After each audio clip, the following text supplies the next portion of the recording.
C'est un des labels touristiques préférés des Français. Les Gîtes de France fêtent cette année leurs 60 ans. À l'origine, il s'agissait d'hébergements ruraux, souvent sommaires.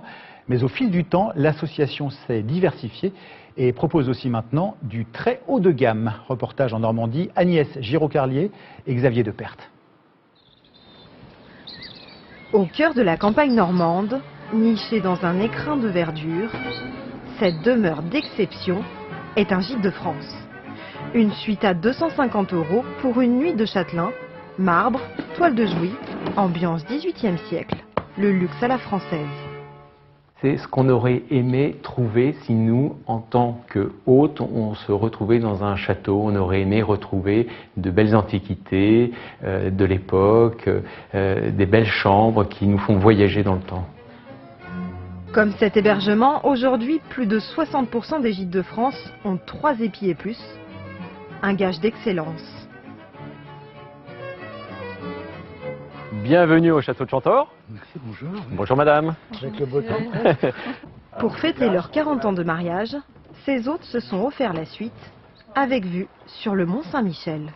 Ça, je veux dire, on n'a quand même pas trop l'habitude. D'habitude, on va pas dans des endroits comme ça. Mais c'est un peu un rêve aussi, quoi. J'en prends plein les yeux, là. C'est fantastique, quoi. Et pourtant, on est loin de l'idée de départ. Dans les années 50, les campagnes se désertifient, s'appauvrissent. Alors, il faut inciter les citadins à passer leurs vacances au vert. Ils dormiront chez l'habitant. Gîte de France est né. L'association des gîtes ruraux peut répondre à vos désirs. Ces gîtes existent dans toute la France et leur location en basse saison n'excède pas 160 francs la semaine. L'idée, c'était de proposer à des familles, d'ouvriers, d'employés, de gens de revenus relativement modestes, de partir en vacances et de découvrir la ferme, la nature, la France, tout simplement.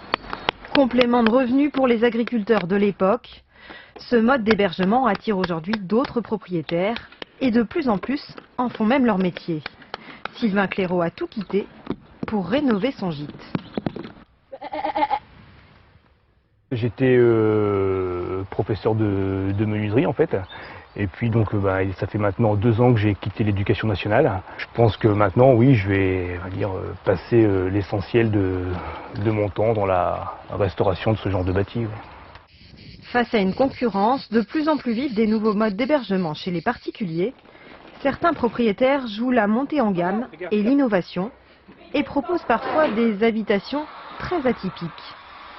Chaque année, plus de 3000 gîtes et chambres d'hôtes voient le jour. Nous poursuivons maintenant notre escapade du week-end.